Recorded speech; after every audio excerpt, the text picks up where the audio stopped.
Hey guys, what's up? It's JR Cuber. Welcome to Cubed Season 8, Episode 3.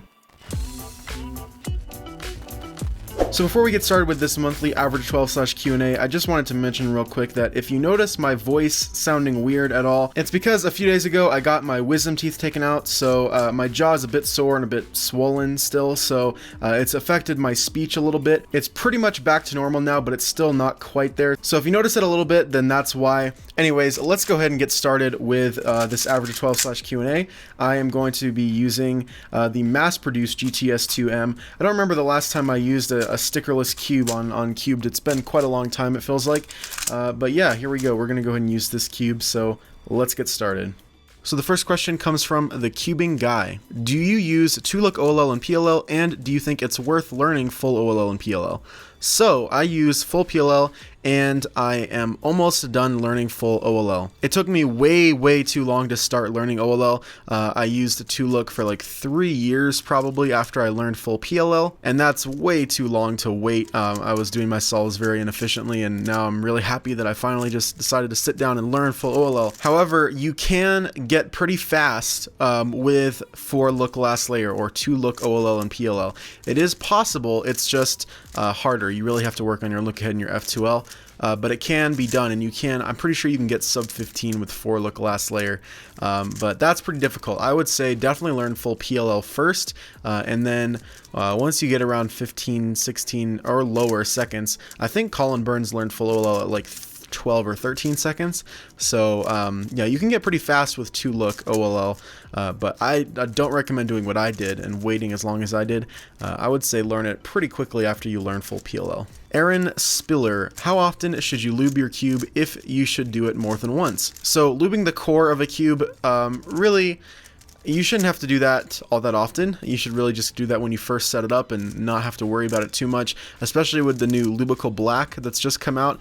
That lube is actually supposed to outlive your cube, so the lube will still be there well far after your cube has died. As for lubing the pieces, just do it when it feels like it's getting dry, you know? And that's just kind of part of maintaining your cubes and keeping them up to standard. But yeah, lubing the core should really just be done once, maybe twice in a cube's lifetime. Cube Ono, do you have a prediction on how far cube designs can go in the next 5 years now that we have boron treatment and magnets? So I really don't know. I'm not a cube designer, I'm not Chris Tran, so I'm not really sure what more can be done, but it seems like there's always going to be new innovations, and it's going to be a long time before we kind of bottom out with that, and to the point where 3x3s like physically can't get better. So I'm really just curious to see what will happen. I'm just kind of along for the ride because I don't really know how these designs work. I just use the cubes. Finally, we have a question from I Like Clouds 14.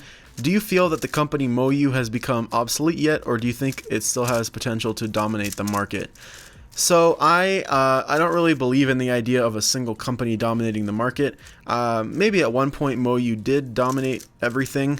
I think there was a point where that was true, but at this point there's several really great companies that produce really good cubes for, you know, different types of people, and I don't think there's going to be one company that's going to dominate everything like it was with Diane and with MoYu in the past. So you have Gans, Qi, Yushin, and MoYu, which are the big four that I can think of right now, and those four, you know, dominate the market, but I don't think there's going to be a single company that will, and it's not a bad thing, you know. I think that the more variety there is, the better. And as for MoYu becoming obsolete, I don't think that's really true. I mean, the GTS2, the latest MoYu flagship cube, I think is really good, and they're doing a lot of stuff with their sub-brands. So the Cubing Classroom series is getting really popular with newer cubers and all that kind of stuff, and they're kind of branching out a little bit more, which I think is really good. So I think that MoYu is still going strong. I don't think it's going anywhere anytime soon. So yeah, that's just kind of how I feel about the market right now. But those are all the questions I could answer today. If you had a question that didn't get answered, you can leave it in the comments, and I might answer it next month. So that was a 1343 average of 12, which is really good for me. I am in the process of learning full OLL, so in a lot of those sols I had some pretty wonky last layers with a lot of pauses and stuff like that. Some of those sols were just really lucky, but yeah, that is the average of 12. Anyways, that's about it for this month's average of 12/Q&A. So this one's challenge comes from Arima, I think that's how you say it, Arima, something like that. Anyway, he challenged me to solve a 3x3 with the cross color that I'm least familiar with, and it's going to be a mean of 3.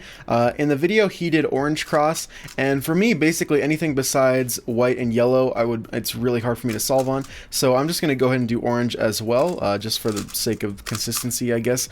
He didn't provide scrambles, but this is a mean of 3, so whoever has the best average wins, I guess.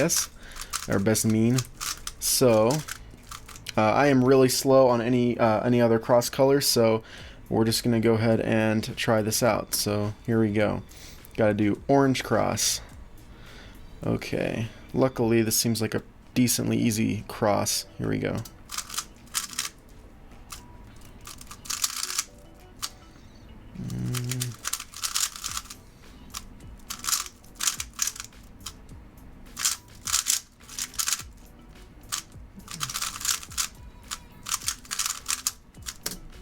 Okay, 1763 for the first solve, not bad.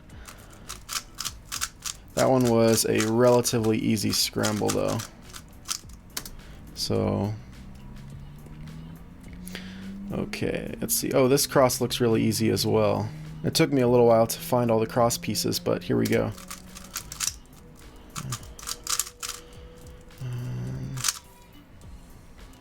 What am I doing?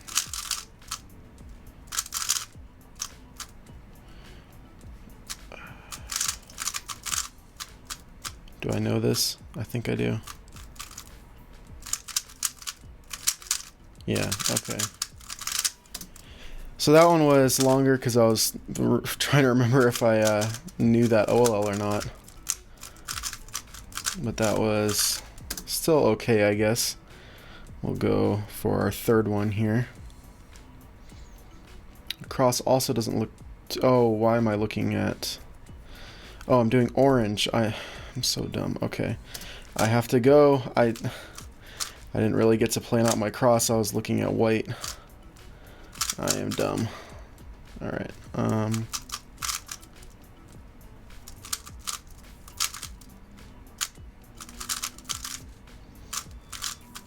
Wait. Yeah, okay.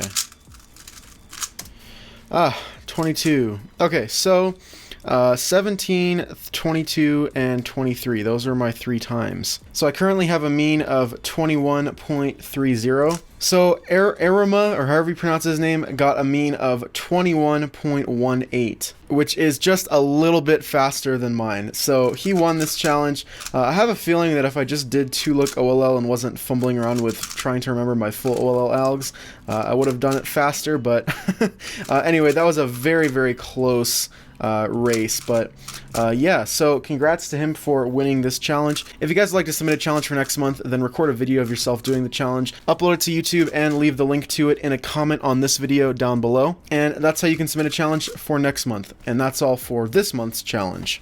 So on to cubing news. We're going to go over all of the new releases as well as all of the new world records from this month. Starting off, we've got 2 mass-produced magnetic 2x2s, the Chu Wen M and the Xing Hen M. So these are non-Cubicle Labs variants with slightly weaker magnets than the Cubicle Labs versions. We also have a mass-produced Wuchui M, again with slightly weaker magnets than the Cubicle Labs one. So these magnetic puzzles aren't actually produced by like Qi itself, so the Wuchui M isn't produced by Qi. It's produced by an independent company based in China, but not actually from Qi. Then we've got the Fang Shin Megaminx. Fang Shin? I don't know. This is a stickerless only Megaminx. It's $12. Seems like a budget Megaminx, and it's also sculpted just like the X-Men Galaxy Megaminx. Then we've got the Mofang Jiaoshi Master Morphix. This is from the Cubing Classroom series. I got this, and it's a really, really nice Master Morphix. I think it's made from an MF3RS, but I'm not sure. I would imagine it is since it's made by Mofang Jiaoshi, but I'm not sure on that. Next up, we've got the Qi 2x2x3. This one's pretty self-explanatory. It's just a 2x2x3 cuboid from Qi. Since this has come out, people have kind of started to get into speed solving it a little bit, and people have figured out that it solves pretty much just like a square 1, or a square 0 actually, which is a simpler version of the square 1, which is kind of interesting. I never thought about it like that at all, but Yeah, it totally does, which is kind of interesting. It's a really stupid event though. It's super simple, but yeah, it's a pretty fun puzzle to just mess around with. Then we've got the Chi Hang Megaminx. This is the non-sculpted version of the Chi Hang S, with the S standing for sculpted, I would imagine. So this is just a standard version of that, and it's $8. Next up, we've got some more cube style sticker mods. Basically, we've got the cube style hollow sticker 3x3, hollow sticker Fisher cube, and hollow sticker windmill cube. So those are pretty interesting, I guess. Then we've got the Kong's Design Meichi Pyraminx. I also unboxed this recently, and it's a really solid Pyraminx. It doesn't have magnets. It uses standard ball bearings. And it feels really good. Next up, we've got the Sen Juan Mars S3x3. I also unboxed this, and it's decent. You know, it's not great, it's not bad. It's a relatively decent 3x3. Then we've got the Shangshao Gem 3x3, budget stickerless 3x3 at $4. Then we've got a couple more cube style cubes. The cube style Megaminx, which is sculpted, it's stickerless only at $8, and a cube style Fisher cube with stickerless bright colors, and that is $6. Next up, we've got the Yan 3M. This one was magnetized by the same company based in China. So that is a mass-produced magnetic version of the Yan 3. We've also got a Wushuang M, mass-produced Wushuang M. Then we have got the Yushin Fire S 3x3, another budget cube that's stickerless only, and $4. Next up, we've got the Mofang Jiaoshi Mini 3x3. So this is a 5 centimeter 3x3 or 50 millimeter 3x3.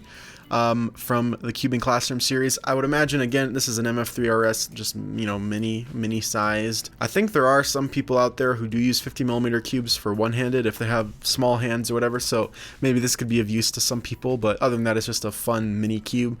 Then we've got another puzzle from Mofang Jiaoshi, the Dice Cube. So this is a sticker mod, and it looks really cool. Next up, the Z Mini 3x3 keychain. So I would imagine this is a 3 centimeter, 30 millimeter is the standard for keychain cubes, and this one's a budget one at $3.50. Finally, we've got the Z3x3 mirror blocks at $6.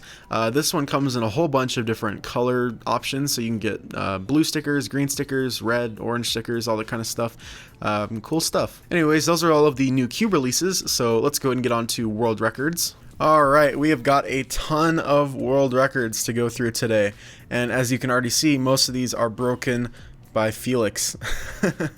So let's just go ahead and get started. First off, we've got 6x6 average broken by Kevin Hayes with a 134.21. Then we've got 4x4 average broken by Sebastian Wire with a 23.03. 7x7 average broken by Felix with a 218.65. Then 7x7 single, also broken in that same mean, with a 214.09. Then we've got 6x6 single and average, broken by Felix. We got a 128 average, 128.51 mean, and a 120.37 single. Then 7x7 average, broken again, average and single, 215.07 mean, and 206.73 single. Then 6x6 broken again for the third time, single and mean by Felix, 127.79 mean, 120.03 single. Then we've got 5x5 average and single broken by Felix as well, 46.24 average and 38.52 single. Then we've got Pyraminx average broken by Drew Brads with a 2.04. 3x3 one-handed average broken by Max Park with a 10.31. 4x4 blindfolded single broken by Kaijun Lin with a 134.66. And 3x3 fewest moves average broken by that person from China whose name I will not even close to attempt to pronounce, with an average of 24.33. So lots of records this month, records being broken and then broken again, mostly at Worlds. So yeah, big month for world records. But yeah, that's about it for world records and releases and all that kind of stuff. If you guys would like to purchase any of the cubes I talked about in this video, the links will be down in the description as always. Also, if you'd like to see the full world record videos, the links will be down in the description for those as well. So that's all for this month's episode of Cubed. If you guys like this video, make sure to give it a like. Links to all of my social media pages, my Patreon, and my merch store are all linked down in the description below as always. Thanks for watching, guys. Bye.